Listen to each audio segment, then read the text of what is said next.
కొంతమంది అడుగుతారు, అన్నా వద్దనుకున్న పనే పదే పదే చేస్తున్నాను, తరచుగా బలహీన పడిపోతున్నాను అన్న, ఆ పాపం చేయాలని నాకు లేదన్నా, తప్పించుకోవడానికి చాలా ట్రై చేస్తున్నానన్నా, కానీ నేను చేసేస్తున్నానన్నా, అన్న మనసులో అసలు లేదన్నా, ఆ తప్పు చేయకూడదని ఉందన్నా, నేను చేయొద్దని ఉందన్నా, చేయాలని లేదన్నా, కానీ నేను ఎందుకు చేసేస్తున్నానన్నా, ఎందుకు అట్లా అయిపోతుందన్నా, ఎందుకు చేసేస్తున్నాను. నీకు తెలియకుండా ఎట్ట చేస్తాను? అదేందో నాకు తెలియకుండా అయిపోతున్నాడు చెబుతారు. నీకు తెలియకుండా ఎట్ట చేస్తాను? తెలుసు నీకు. దానికి కూడా పరిష్కారం చెప్తా. కొన్ని పాపాలు ఉన్నాయండి, మనం వదిలినా అవి మనం వదలవు, మనం వదులుదామనుకున్న అవి మనం వదలవు, మనల్ని పట్టి పీడించే దయ్యాల్లాగా ఉంటాయి అన్నమాట ఆ పాపాలు. ఎన్ని రకాలుగా తిప్పలబడ్డా, ఉపవాసం ఉన్నా జయం రాదు, నిద్ర మేలుకొని నిద్రగాసి ప్రార్థన చేసినా జయం రాదు, అచ్చంగా ప్రార్థనలో ఒక వారం రోజులు గడిపినా జయం రాదు. అసలు ఏందో అర్థం కాదు. ఎందుకని నేను ఈ పాపాన్ని జయించలేకపోతున్నాను? ఒక నిరాశ వచ్చింది. నాకు చెప్తారు, అన్న ఉపవాసం ఉన్నానన్నా గెలవలేకపోయాను, జాగార ప్రార్థనలో నిద్రలో మేలుకొని మొర్ర పెట్టానన్నా జయం రాలేదన్నా, దేవుణ్ణి ఎంత వేడుకున్నానన్నా ఆ శోధన నుంచి తప్పించాయా అని ఎందో దేవుడు కూడా వదిలేశాడన్నా, ఏందోనన్నా దాన్ని మానుకోలేకపోతున్నాను, ఆ బలహీనతను విడి జయించలేకపోతున్నాను, నాకేందో అయిపోతుందన్నా, ఇక నేను ఎప్పటికీ జయించలేనా? మీరు ఉపవాసం ఉండమన్నారు, ఉపవాస ప్రార్థనలో ఉన్నాను, నిద్ర మేలుకొని మొర్ర పెట్టమన్నారు, మొర్ర పెట్టాను, డైలీ ప్రార్థన చేయమన్నారు, అసలు అంతకు ముందు కన్నా ఎక్కువ ప్రార్థన చేస్తున్నాను, కానీ నాకు ఆ శోధన పోవటం లేదన్నా. అది ఫలానాదాన్ని నేను చెప్పను, ఫలానాదాన్ని నేను చెప్పను. ఎవరెవరు ఏ బాధలు పడుతున్నారో మీకు తెలుసు, ఆయనకు తెలుసు, నాకేంటి తెలుసు. కాకపోతే దేవుడు పలికిస్తున్న మాట నేను చెప్తున్నా. ఫలానాదాన్ని నేను చెప్పను, నీకు ఏ విధమైందో అది నీకు తెలుసు. అవి ఆ రహస్య పాపములు ఏవో, ఆ ఇచ్చలేవో, ఆ వాంఛలేవో, ఆ కోరికలేవో, ఆ పరిస్థితులు లేవో, ఆ వ్యసనాలు లేవో, ఆ త్రాగుడు బలహీనత కావచ్చు, గుట్కాల బలహీనత కావచ్చు, కైనీళ్ళ బలహీనత కావచ్చు, బీడీల బలహీనత కావచ్చు, సిగరెట్లు కావచ్చు, లైంగిక ఇచ్చలు కావచ్చు, మనం డిస్టర్బ్ అయ్యే శోధనలు చాలా ఉన్నాయి, వెంటాడుతూ ఉంటాయి, చిక్కుపోతా ఉన్న పరిస్థితి ఉంటుంది. తప్పించుకోవాలంటే దారి అర్థం కాదు. జనరల్ ట్రీట్మెంట్స్ అన్నీ అయిపోతాయి. ఉపవాస ప్రార్థనలు, మామూలు ప్రార్థనలు, ఆల్ నైట్ ప్రార్థనలు అన్నీ జనరల్ ట్రీట్మెంట్స్ అన్నమాట, అన్నీ అయిపోతాయి. అర్థం కాదు ఏం చేయాలా. దానికి కూడా బైబిల్లో పరిష్కారం చెప్పాడు. ఏం చేయాలా అంటే పౌలు మహనీయుడు చెప్పాడు, పాత నిబంధనలో యోసేపు మహనీయుడు కూడా చెప్పాడు. ఎట్లా తప్పించుకోవాలంటే పారిపో అన్నాడు. ఆ శోధన జయించాలంటే ఒక్కటే మార్గం, నువ్వు జంప్ అయిపో అక్కడి నుంచి, అంతే. నువ్వు ఉపవాస ప్రార్థన చేసినా శోధింపబడే స్థానములో ఉండి దాని మీద నాకు జయమివ్వమంటే కుదరదు. కొంతమంది, సైతానా నన్ను శోధిస్తావా, 10 రోజులు ఉపవాసం ఉన్నా ఇంకేం చేస్తావే నువ్వు నన్ను అని, నువ్వు శోధింపబడే ప్లేస్లోకి వెళ్ళి అక్కడ వసంతాలు ఆడావనుకో, 10 రోజులు కాదు 10 నెలలు ఉన్నా సరే నువ్వు ఖచ్చితంగా తేడా పడతావు. ఖచ్చితంగా మార్చాలి, ఎస్కేప్ అయిపోవాలి అక్కడి నుంచి. దేవునికి స్తోత్రం కలుగునుగా. ఇది పౌలు మహనీయుడు చెప్పాడు. అన్నిటినీ ఎదిరించి పోరాడండి, ఎదిరించండి, అపవాదిని ఎదిరించండి, దురాత్మలను ఎదిరించండి, అన్ని ఎదిరించి పోరాడమన్న పరిశుద్ధాత్మ దేవుడు పౌలు ద్వారా కొన్ని విషయాల్లో జంప్ అయిపోండి అన్నాడు. పారిపోవటము కూడా విజయ రహస్యమే, యుద్ధములో ఒక తంత్రమే. భౌతిక యుద్ధాల్లో పారిపోతే ఓటమి, భౌతికమైన యుద్ధాలలో పోరాడకుండా పారిపోతే ఓటమి. కానీ ఆధ్యాత్మిక యుద్ధములో రివర్స్, పారిపోవటమే జయ జీవితం. పారిపోవటమే గెలుపు, అంతే. రివర్స్. ఎట్లా గెలుపైద్ది? ఫర్ ఎగ్జాంపుల్, యోసేపుని మీరు తీసుకోండి. ఆమె లైంగిక ఇచ్చ చేత శోధింపబడుతున్న స్త్రీ. ఆయనను అప్పటికి పలుమార్లు విసిగించింది.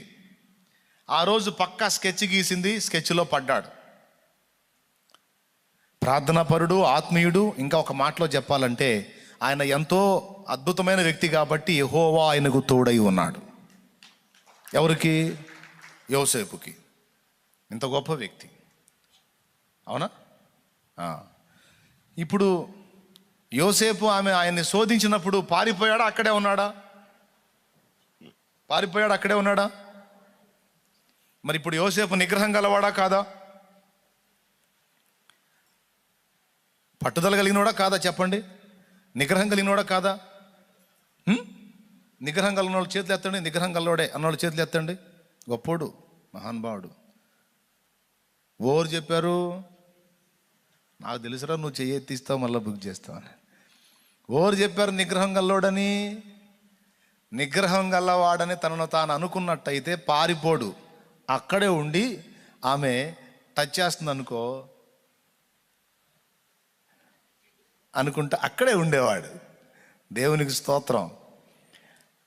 అర్థమైందా? నిగ్రహం గల్లోడైతే. కానీ లేడాడ, జంప్ అయిపోయాడు. అంటే అర్థం ఏంటో తెలుసా? తానెంత బలహీనుడో తనకు తెలుసు. దేవుడు తనకు తోడై ఉన్నాడని కూడా తెలుసు. అదే టైంలో తన వయస్సు, తన స్థితి, తన దేహంలో ఉన్న పాపం అది ఎంత బలీయంగా మనిషిని శోధిస్తుందో తెలుసో యోసేపుకి. అందుకే ఇప్పుడు ఏంటి దేవుడిచ్చిన ఆలోచన ఏంటి అంటే, ప్రభువా నిగ్రహం శక్తి నీ ప్రభువా, నిగ్రహం శక్తి నీ ప్రభువా, ఓర్పు నీ ప్రభువా, సహనమీ ప్రభువా, అయ్యా తట్టుకునే శక్తి నీ ప్రభువా, యవనేచ్ఛలని అణిచివేయి ప్రభువా అని ఇన్ని దేవుడికి చేస్తే దేవుడు అంటాడు, ఇంత సరుకు అవసరమా, నువ్వు ముందు అక్కడి నుంచి పోరా అంటాడు. ఇన్ని ఎందుకు నీ గోల? పక్కకు పోక ముందు అక్కడ పక్కకు పో. అంతేనా ప్రభు? ఏం అవసరం లేదు బ్రో, ముందు పోవాయా పక్కకి. అరే అక్కడే కూర్చొని కొంతమంది ఏమంటారు, మమ్మల్ని శోధనలోనికి తేక దుష్టి నుండి, కీడు నుండి తప్పించుము. పరలోక ప్రార్థన చేయండి అందరు కలిసి. పరలోక ప్రార్థన చేయండి తొందరగా. పరలోకమందున్న మా తండ్రి, నీ నామం పరిశుద్ధపరచబడును కాక, నీ రాజ్యం మాకు వచ్చును కాక. చేయండి. నోటు కొనుక్కుంటున్నారు, పెద్దగా చేయండి.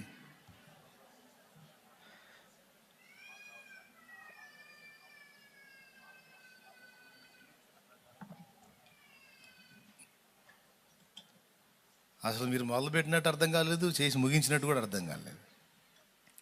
పెద్దగా చేయండి అమ్మ. తగాదులు బాగానే ఆడతారుగా.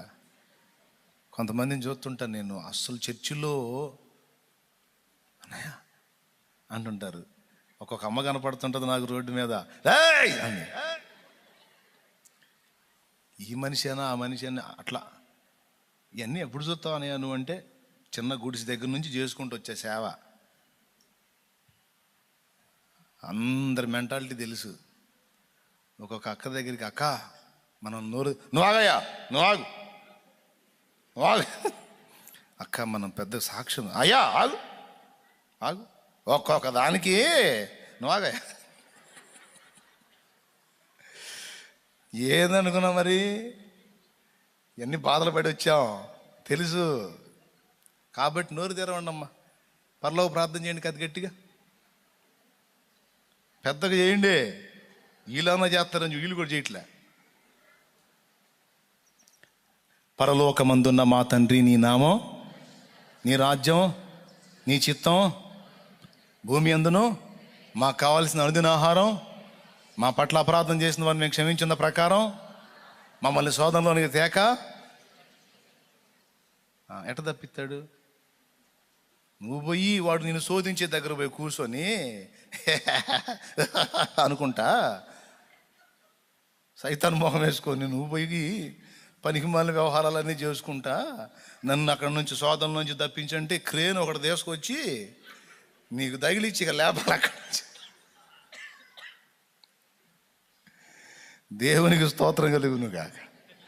నువ్వు పనికి మళ్ళీ మీటింగ్ ఎటు పక్క నుంచి వాడు నిన్ను శోధించే ఛాన్స్ ఉందో ఆ డోర్ క్లోజ్ చేసే నువ్వు. ఈ సెల్ ఫోన్కి నేను అందుబాటులో ఉంటే ఇందులో నుంచి మాట్లాడి నన్ను శోధిస్తున్నారంటే ఇస్త్రీ అవతల కొట్టు. పోతే పోయినాయి 10 ఏళ్ళు పగలు కొట్టు. మళ్ళీ బీరువాలో పెడితే మనసు లాగిద్ది, మళ్ళీ తీసి వాడాలనిపించిద్ది.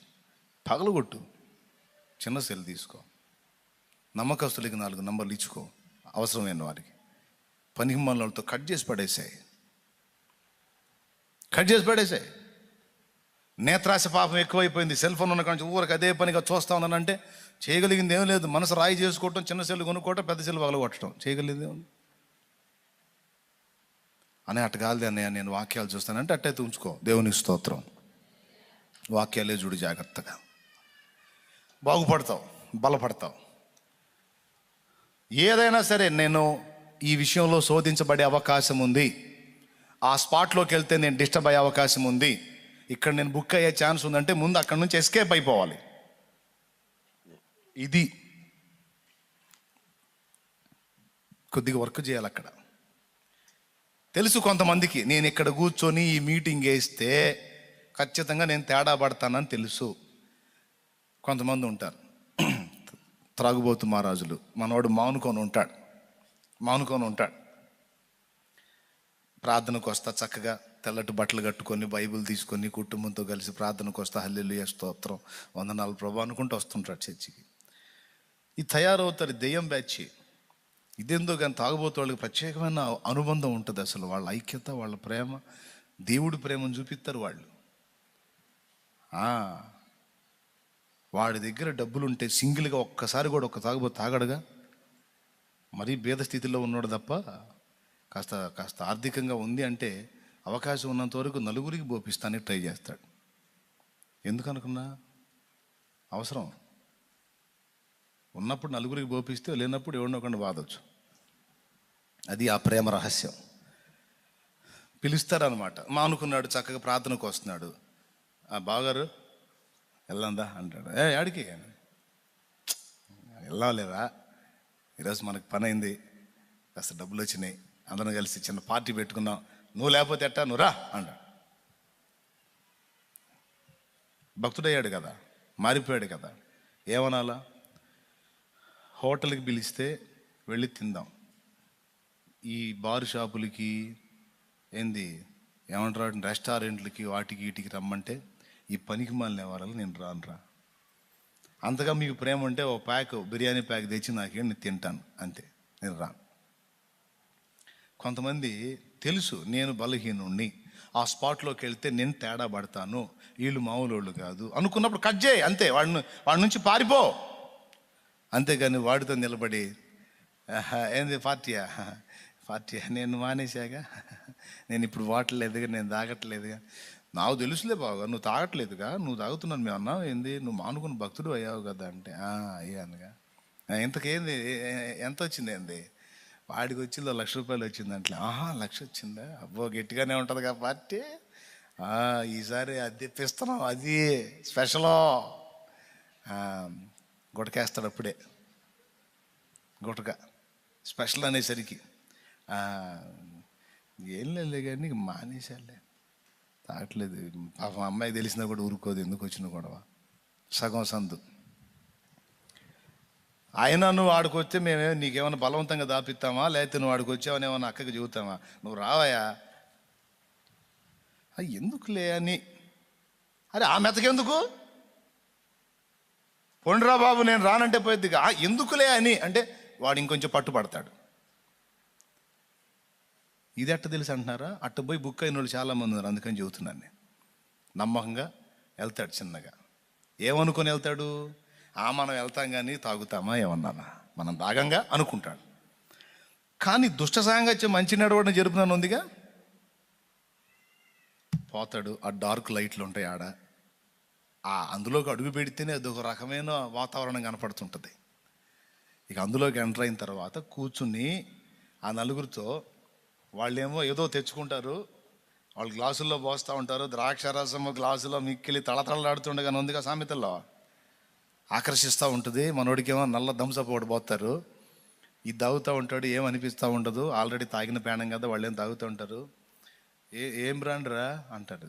ఏ బ్రాండ్ అయితే నీకెందుకులే, నువ్వు థమ్సప్ తాగు, నువ్వు థమ్సప్ పొడివే. అదే నాకెందుకులే, బాగా ఘాటుకుందా, ఘాటో లైటో నీకెందుకు, నాకెందుకులే. చిన్నగా ఒక రౌండ్ తాగినాక వాడికి ఎక్కిద్ది, అటు కూర్చున్నోడికి ఒక గ్లాసులో పోస్తాడు, పోసి ఈడి ముందు తెచ్చిపెట్టి, బావా ఇది నువ్వు దాక్కపోతే నా మీద ఒట్టే అంటాడు.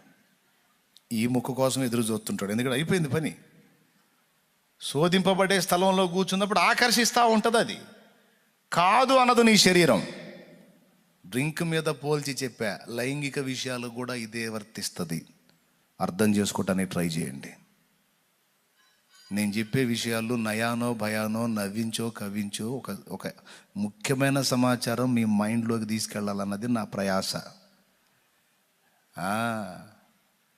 దేవునికి స్తోత్రం చెప్పండి. మద్యం మీద పోల్చి చెప్తున్నా, సకల విషయాలకి ఇంతే ఉచ్చు. అవతల మనిషి కొంచెం మెతక భావం కలిగి ఉన్నారు, వారితో నేను సంభాషిస్తే ఖచ్చితంగా తేడా పడతాను అనుకుంటే కట్ చేయాలి. అవతల వ్యక్తులు కట్ అయ్యే అవకాశం లేకపోతే నువ్వే కట్ అయిపోవాలి.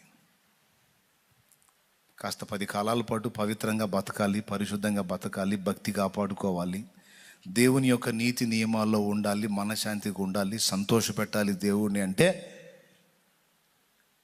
బలహీనమైన పాపాల్లోకి వెళ్లకుండా కాపాడబడాలి అంటే తప్పదు, పారిపో, తప్పించుకో. ఈ రౌండ్లో కూర్చుంటే నన్ను బుక్ చేస్తారు. ఈ మనిషితో సంభాషణ చేశానంటే ఖచ్చితంగా నేను తేడా పడతాను. అన్యుల సంగతి అటుంచి విశ్వాసులైనా సరే, అన్న అనుకున్నా, అక్క అనుకున్నా, తమ్ముడు అనుకున్నా, చెల్లి అనుకున్నా, ఏదనుకున్నా సరే హద్దే. అది దాటిందా అంతే సంగతులు. ఇక ఘోరమైన నీచానికి దిగజారుస్తాడు సైతానుగాడు. ఇవ్వకూడదు ఛాన్స్. కట్ చేయాల, తప్పించుకొని వెళ్ళిపోవాలి. ఎందుకు ఇంతసేపు చెప్తున్నానంటే, పౌలు మహనీయుడు చెప్పాడు, ఖాళీగా ఉండొద్దు, శ్రమపడు, సువార్థికుని పని చేయి, ప్రభు పని యందు పని కలిగి ఉండు, బిజీగా ఉండు. అంతేకాదు, ఈ వర్క్లో ఎప్పుడన్నా గ్యాప్ వస్తే ఆ గ్యాప్లో నీ యవ్వనేచ్ఛలు నిన్ను శోధించు అవకాశం ఉంది కనుక వాటిని విడిచి పారిపో. చూస్తారా ఎక్కడ రాశాడో, ఎక్కడ చెప్పాడో? తీయండి. పారిపో అని ఎందుకు చెప్తున్నానో తీయండి, బైబిల్లోనే ఉంది ఆ మాట. అపోస్తలుడైన పౌలు తిమోతికి రాసిన 2వ పత్రిక 2వ అధ్యాయం 22. చదువు తల్లి. 2:25 అంటే చూడు. నీవు యవనేచ్ఛల నుండి పారిపోమ్ము. పుట్టినోట్లు ఏముందమ్మా? విడిచి పారిపోమ్ము. యవనేచ్ఛలను విడచి పారిపో. ఇంకొకటి కూడా చూడండి.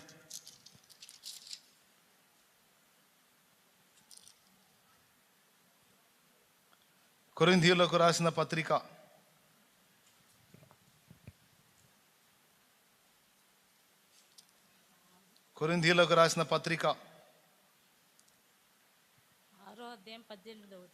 6:18 చూడు.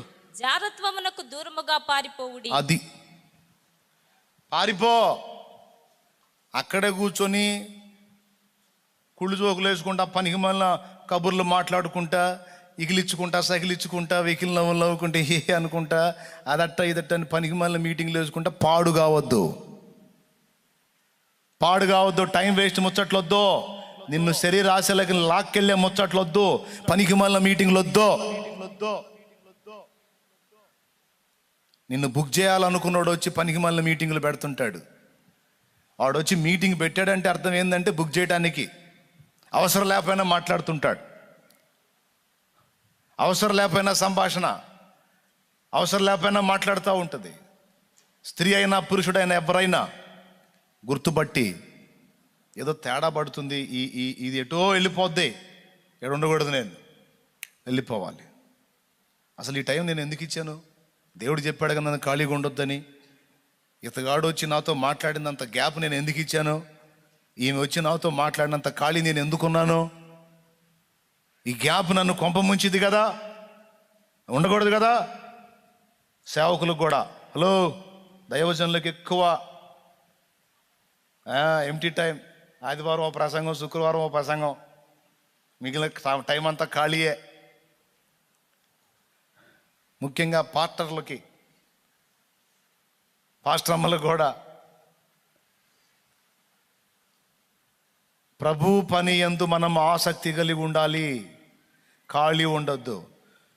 ఈరోజు ఇక్కడ కూటం జరిగితే రేపు ఇంకో చోట ఏర్పాటు చేసుకొని వెళ్ళిపోవాలి. మరో రోజు ఇంకో చోట దేవుని పనే. మిగిలిన లోకానుసారమైన జీవితంలో ఉన్నప్పుడు 6 రోజులు కష్టం చేసుకొని సంపాదించి కుటుంబానికి పెట్టి బతికించుకొని పోషించుకున్నాం. ఇప్పుడు జాబ్ మారింది. లోక సంబంధమైనటువంటి అధికారం కింద నుండి దేవుని అధికారం కిందకు వచ్చాం. యజమానుడు మారాడు, కానీ పని నిర్విరామంగా చేయాల్సిందే. అంతకుముందు లోకంలో చేశాము, ఆ లోక సంబంధమైన యజమానుడి కంటే ఉత్తముడి కింద ఇప్పుడు పని కుదిరాం. మరి ఎక్కువ కష్టపడాల్సి ఉంది ఈయన దగ్గర మనం.